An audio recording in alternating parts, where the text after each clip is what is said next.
Hello again, everybody. Sorry about that. Thank you so much.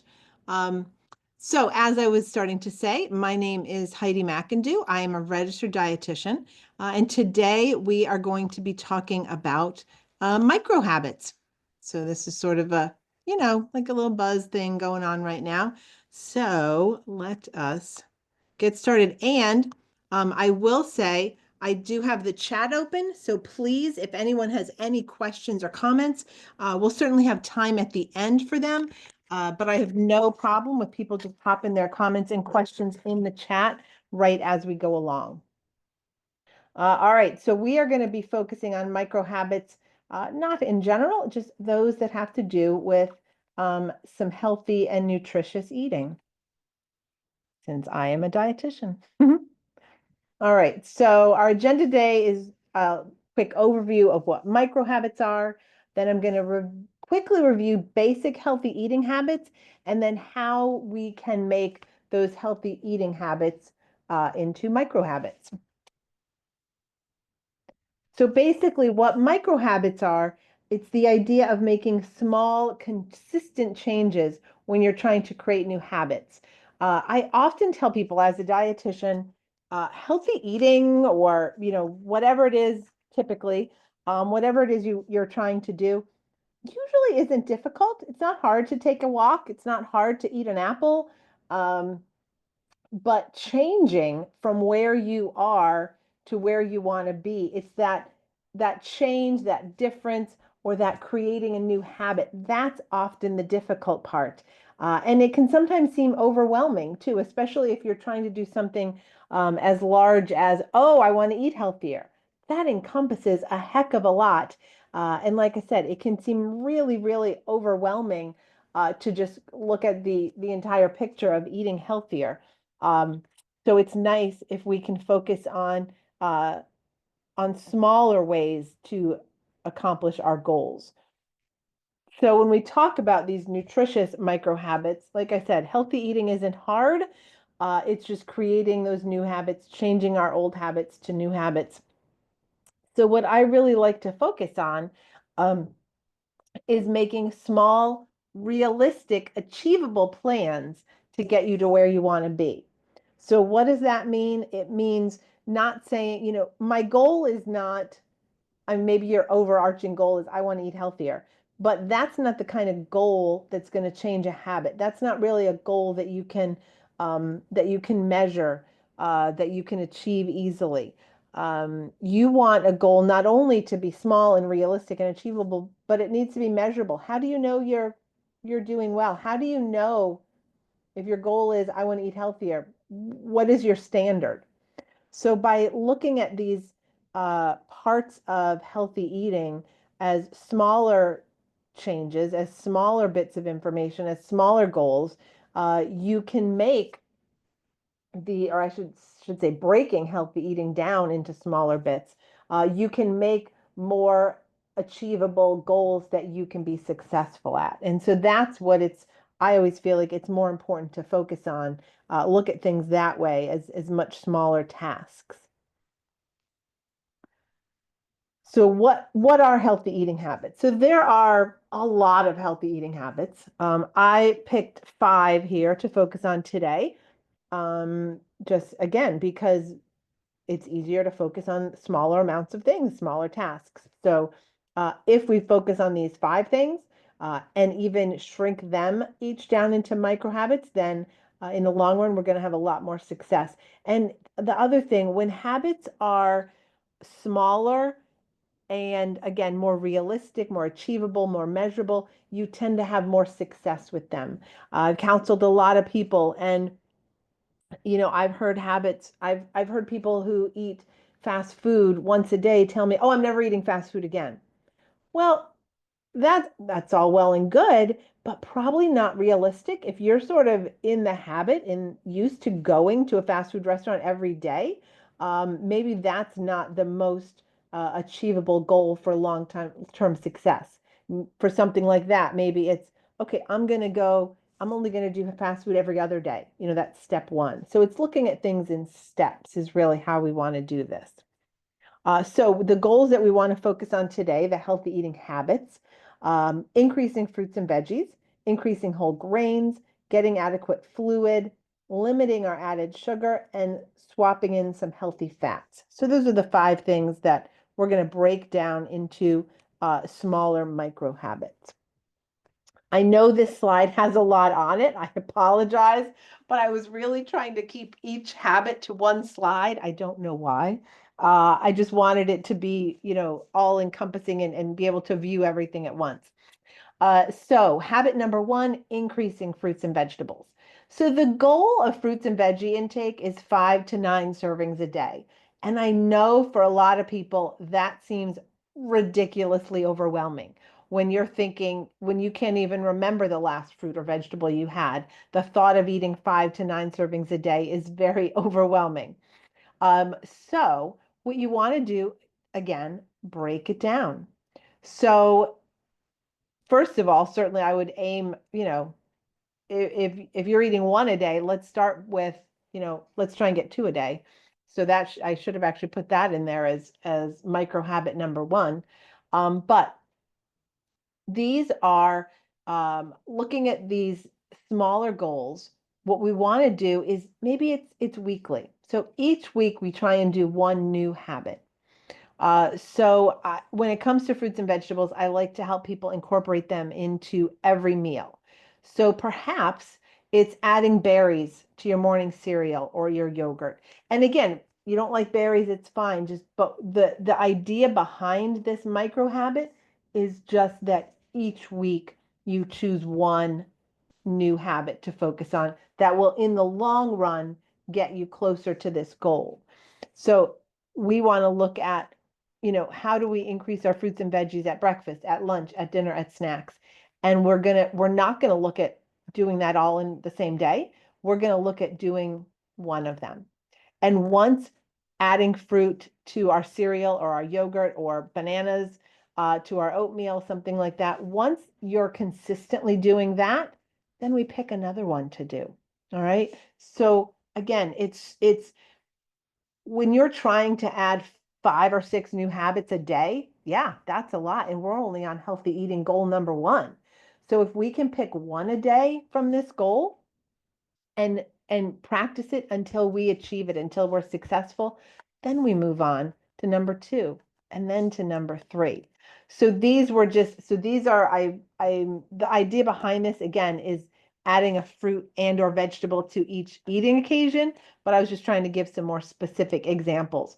So, packing some grapes to work and snacking on them, bringing an apple to have with your lunch. Could also say maybe bringing sliced up peppers to have with your lunch. Um, if you typically have a vegetable with your dinner, add a second vegetable, whether it's a salad or a cooked vegetable, just add another one.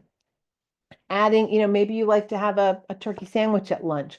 Let's bulk up the fruits and veggies there. We can add spinach, we can add tomatoes. So again, looking at each eating occasion separately, picking 1, focusing on that one until it's a success to meet your goal. So again, once the first step is a habit, we want to add more 1 at a time. But tip for this one is not going to work unless you make sure when you go to the grocery store, you're buying the fruits and vegetables. So you want to put them on that grocery list and realistically think about what fruits and veggies you like. If you walk in the grocery store and raspberries are 2 for $5, oh, that's great. Let me get a whole bunch of those. And then you get home and you realize, I don't even like raspberries. So make sure you're adding things to the list that you like, that you can incorporate it into your day and make it easy on yourself. So fruits I tend to think of as easier. But when it comes to vegetables, if your plan is to bring cut up carrots and celery sticks to work, then when you get home from the store, get those carrot sticks peeled and cut and put them in the fridge in a container so that when it comes time to pack your snacks or your lunch for work, it's ready to go. Because if you're rushing out the door in the morning, you're not going to take the time to peel some carrots and chop them up. So they have to be ready, grab and go.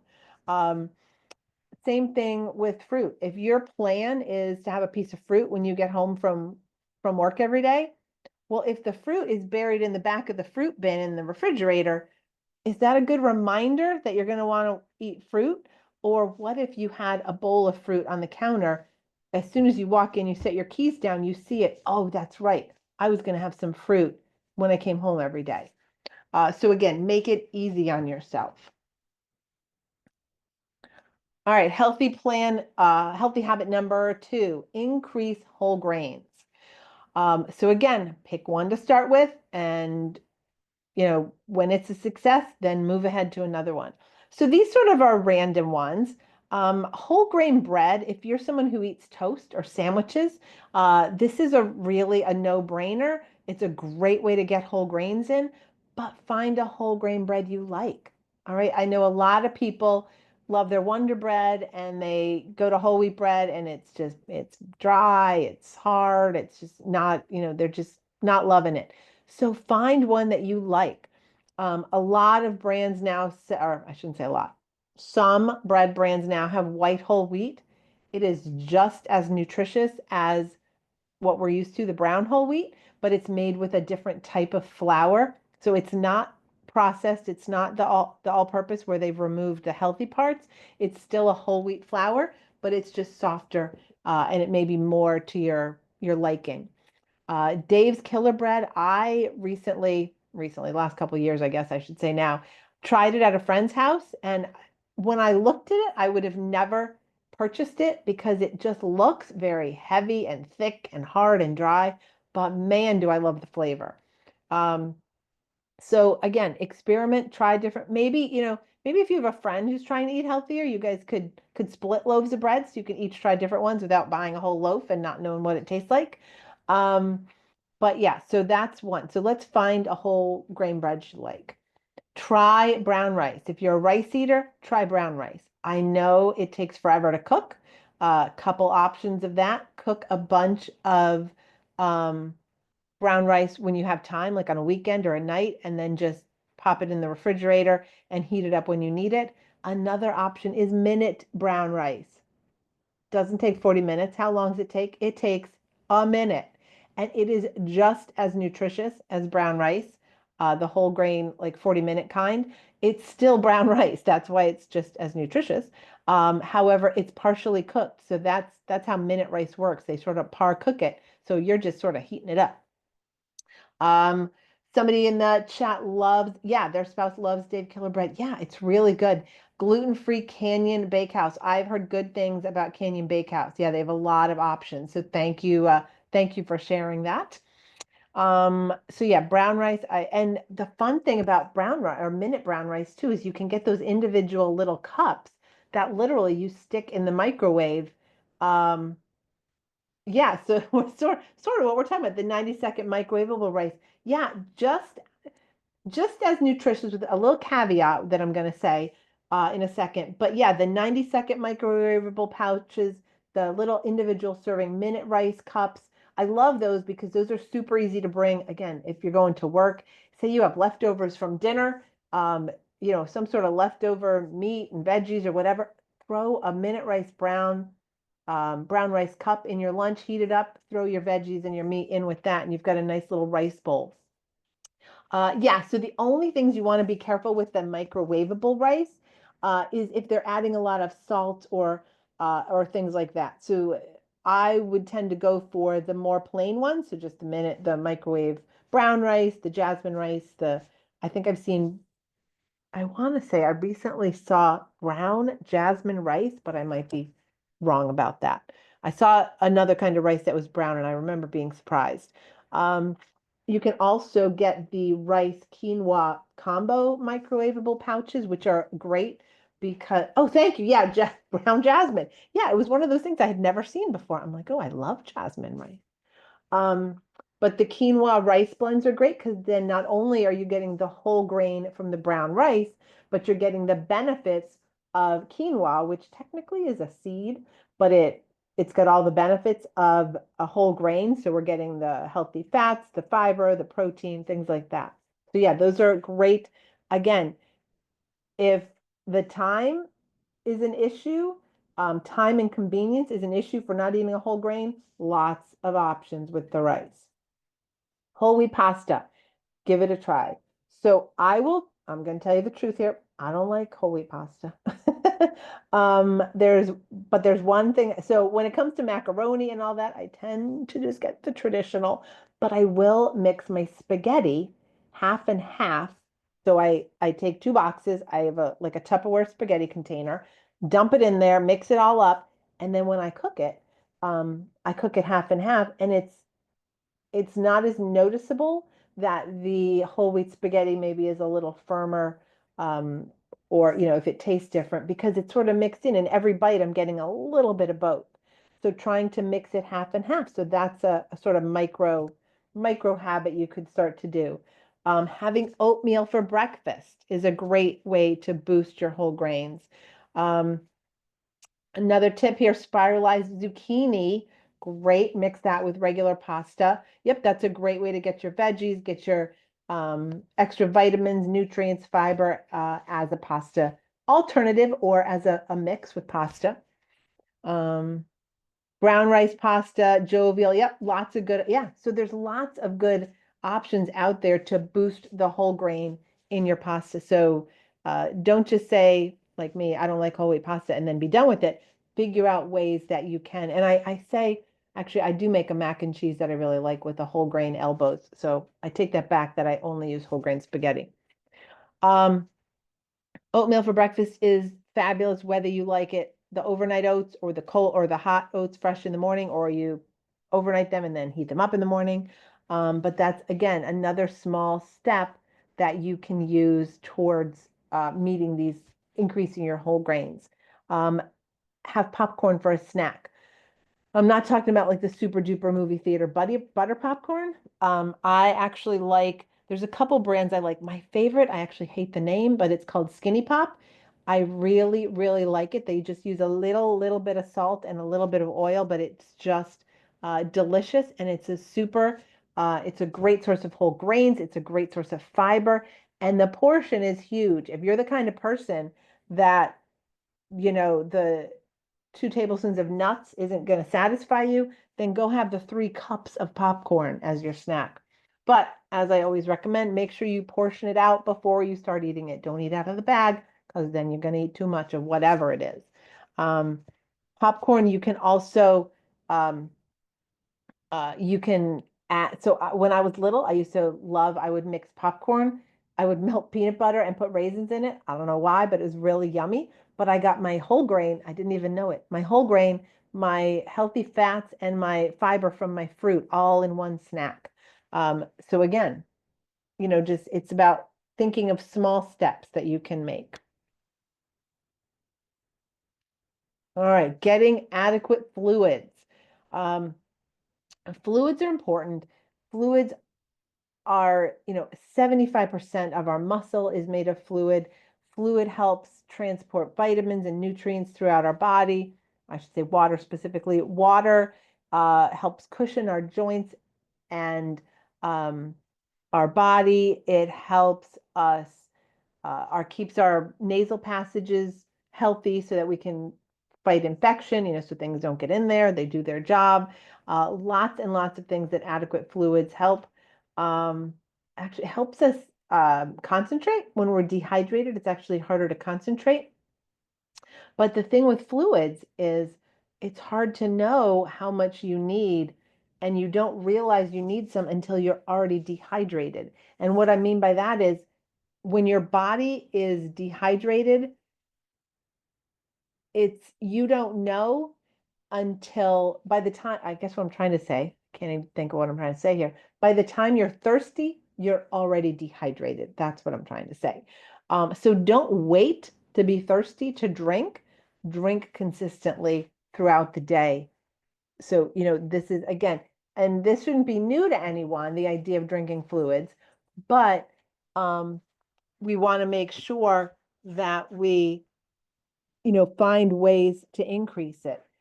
So, if this is a struggle for you, uh, set small goals. So again, what if you just had a full glass of water before each meal? There's 3 glasses of water that we're adding to our day that maybe you weren't having.